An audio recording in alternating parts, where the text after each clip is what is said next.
Hello and welcome to Utopia Restorations. I'm Will and this is my motorcycle collection. So what I'm going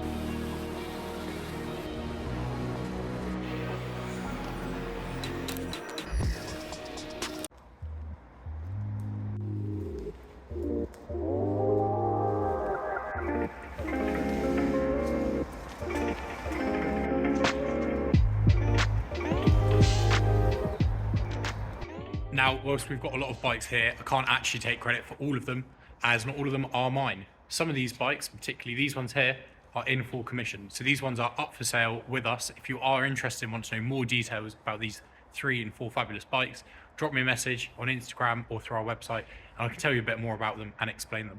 But 5 of these, or actually technically 6 of these, are mine, and I'll take you through them. So we've got the Kawasaki, we've got Bultaco, a Honda, and we've got a project bike at the back and something else which I'll come on to later. It is a 1973 Bultaco Libido Mark 6, and funnily enough, if you Google this bike, Bultaco Libido Mark 6, this one actually comes up at the top when it went for auction with H&H.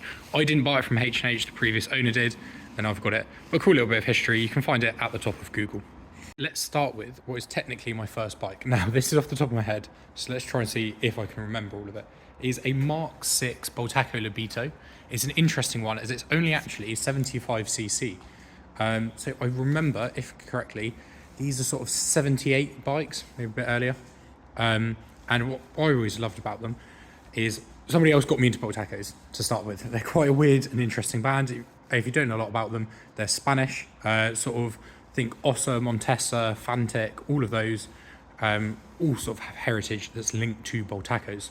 I can go into deeper depth on this one. We were doing a bit of a restoration series, got to a point that I was happy with it, and then we discovered it needed a new big end. It sounds like a bag of nails. So it will be being completed and will be rideable at some point, but that's just currently not at the moment. Yeah, one of the things I always loved about it is this giant fiberglass single tank, and of course the colour. Utopia is not standard, but those are the original colours of it, and you can sort of see the patina coming through. Libido means little wolf, and there would be a little wolf logo there, which is really cool. I remade the seat using a Singer sewing machine that I brought. That's an ancient one. And yeah, all in all, it's something about the style, sort of that age of sort of trials bike enduro, but when you compare it to other ones, it's diddy. And the colour is bright. Love the front light, love the random speedo on it that isn't actually original to this bike, but has been fitted, sort of continuing the exhaust all the way to the top. I just love this one. I think it's a fantastic one. It won't be going anywhere anytime soon, and it can always be a beautiful lounge bike. So let's go from this one to the next one. This is my Honda 1988 XR250R, and it's actually an import. I was very much drawn to this bike as I quite like Hondas. I've been looking at XRs and XLs for quite a while, and this one sort of came in stock. When I got it, it had a different surround, which wasn't the right surround, so now I've got the original one. I need to get the big sticker that goes up here, and I need to get it wired in. But it's quite an honest bike overall. Some things that I have done to it in my ownership I shall show you. It's got a new air filter for it, as the last one literally disintegrated, and I've got a brand new shock in there. The shock still needs adjusting, so it is a bit springy, but it's a lot better than it was. Other bits that I'm going to change is, I'll show you on here. You know, they've got the little tool bags. Somebody has bolted on a bum bag, which I think is kind of funny, but I would prefer the original blue sort of box shape on the end. Indicators, it did have indicators on the front, which came off the other surround, and it's got these ones. They are aftermarket ones. I'm not overly convinced by them. I do have some similar 1980s indicators from a Honda, but they're from different bikes, a different model, but they are that sort of bigger, square, chunkier indicators, which I feel like this is what it should have. So possibly you'll be changing those to that later on. Other bits that I love about it, yeah, it's got some cool stickers, got some cool scars on it. Sadly, at the moment, if you know about these, they're not the easiest to start, and as it turns out, XR, particularly an imported model, actually not that easy to get parts for. But when I say not that easy, you can get parts for it. You just have to spend a bit of time looking and understanding. Other bits, yeah, I don't particularly like these, but they are actually quite useful. So you may just take them off at some point and remove the plastic and just go to a metal band. But they're all good for finding parts when you know what you're looking for. So that's what I mean, sort of the things like the indicators are going. And yeah, if you know these bikes, you know they're not the easiest to start. So I've discovered at the moment, under 10 degrees Celsius, it won't start. which is quite amusing, but it's a fantastic bike and I love it. I'll show you some cool bits that I've got to match it. This part of the workshop, we have now two sides, which actually I didn't realise and is unintentional until now. We've got the side that matches the XR, we've sort of got the side that matches the XL. So there's my Deus t-shirt, my Deus jersey. We are getting some Utopian ones that would be quite cool. Before you have a go, it is actually Deus. I thought it was Jesus, and I got corrected for it at some point, and it is actually Deus. Anyway, got a helmet to match the XR250, which I think is pretty cool. It is a Robert Standard Design Belmoto XM9, which I don't know about you, but all the stickers printed on it sort of matches the bike pretty well. So really happy with that. That was for a birthday present last week. And yeah, absolutely loving it and excited to get out and show you some videos of me riding it with this on. Here on the end is the newest edition, quite possibly the prettiest, maybe my favourite, but don't tell the other ones. It is a 1975 Honda XL 250 Motorsport. I'm actually just going to pull this out so I can get a better look at that. And this is, yes, factory original. It did have this sort of, what you call it, magnesium, sort of zinc coloured case. The green was original from factory. It was cleaned up and has been sat for a little bit. So I'm going to get it cleaned up again, get it running. She does start and run. It's a great fun to ride, but she needs a little bit of carb tuning and getting there. This was sort of the first bike that I actually learned to ride on properly. And then I've recently acquired it from the owner and will be coming into my collection ownership. It's just some of the things that I love on this. Look at the dials, got the choke up here. It's just very Honda. It's very ergonomic. It's very easy. Bottom end isn't too scary, whereas the bottom end, it will go off of it. Yeah, I just think it's a beautiful shape, beautiful lines, beautiful size. The only bit that really gets me on it, well, there's two actually, I'll give you two. This heat shield isn't fantastic, and you can burn yourself on it quite easily, which, considering other bikes like this and this, don't really have, which is quite amusing. And the stand. You see when it stands up, it's extremely vertical, so if it's on anything uneven, could quite easily topple over, which it has clearly fallen over in the past. There's a bit of a dent on the tank. I'm not too bothered about it. I'll possibly get it redone. I'll show the dents on the other side, but I'll possibly get it redone. But it's a bike that I want to use and I want to love and I want to keep, and same as the Bultaco, it's possibly not going to be going anywhere. Same as the XR really, if I'm honest. But truth be told, everything does have a price. Somebody offered me the right money, I may let it go. I can quite easily see that in my lounge in a couple of years time, or in a shed, still getting out and riding it occasionally when I fancy it.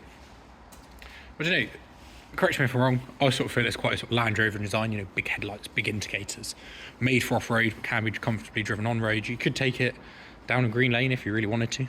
You can take a passenger if you really wanted to. But yeah, it's just a cool bike to me, cool design, very Japanese, very Honda. But we're going to get it polished up, looking good, but still usable.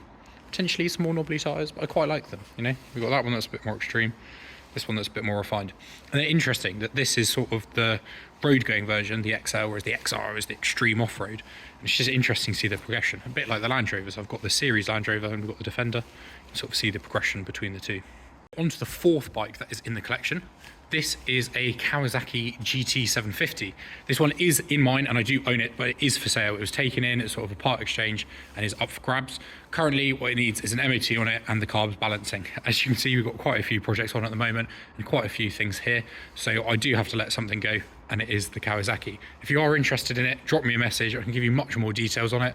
Once these are done, I've sort of seen them go, particularly one like this with extremely nice parts, like the handlebars, done very well. Seen sort of some of them go for 2.5, maybe close to 3. We don't want near that at the moment, just want it gone as a project, or if you really wanted to. That engine would be pretty cool inside a Mini. But yeah, it's a really cool bike, awesome looking, sort of cafe racer. Thinking something for the Mallee Mile, thinking for something for their Mallee Beach Run, just something like that, or bombing through Wales would be a lovely bike to ride on. So yeah, if you are interested in that one, this is for sale, and I'm willing to let it go. So drop me a message on here, find me on the website, drop me a message on Instagram. I had 5 bikes, and this is the 5th over here. It is a Reiju. I'll be honest, the model and everything like that completely escapes me. As you can see, it is just a frame.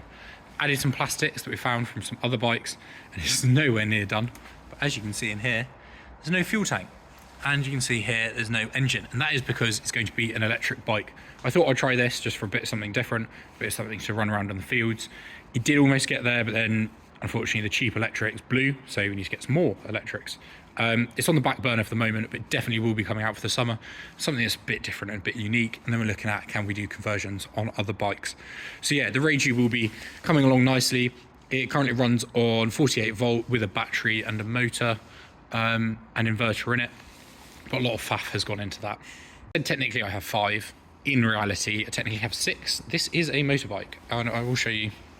Well, it once was a motorbike. You correct me if I'm wrong. It's sort of like along the Francis Barnett sort of vibes. And the main reason why I wanted it is for the girder forks. Girder forks are quite expensive, but I managed to get this at a jumble for not expensive, and have a plan for these. The frame's possibly going to be going, unless somebody comments on this and tells me it's really expensive and I should keep it, because if you try and fit a tank to it, where it's sort of this dropped style, if you put a seat up there and try and fit a tank, it just looks a bit wrong. It looks a bit too bicycle-like. Clearly did have an engine or something in it, but it's just slightly wrong. If anyone knows that I should be keeping that or I should be using it, drop me a comment and let me know. I won't turn it into what I'm going to turn it into. That'll be another series and another videos that we'll be doing throughout the year. And you may have seen them. If you really wanted to, you could count these two. Got them for £70 for the both, said they weren't working, got that one running, this one's sort of for parts. But there's a video somewhere of Joe running around on that, which I'll show you, and a bit of a laugh. We chopped the exhaust off because it sounded awful and tried to put a silencer on it, of a small silencer we had, but I just couldn't get it mounted without it coming off. So it actually just made it sound worse, which was quite amusing. But yeah, it's a bit of a silly bike and a bit of a laugh. It has no suspension on the front. See there, it has no brakes. Centrifugal clutch means you sort of got to run then jump on it. Yeah, doesn't stop, doesn't bounce, just goes, and it's quite amusing. And sounds like you've got a chainsaw and chopping down a tree.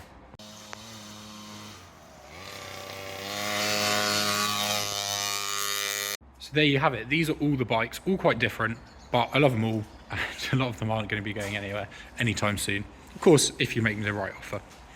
So as always, thank you very much for making it this far. I've been Will at Utopia Restorations, and this has been my bike collection. As always, please make sure you like, subscribe, drop me a comment of what you think. Should I keep these bikes? Should I sell them? What's going to happen with the bikes in the future? And what on earth is that frame that I've got? We've got more videos coming out weekly, more Land Rover stuff, and we will be doing a lot more bike content. So make sure you stay tuned, like and subscribe, and I'll see you guys in the next one.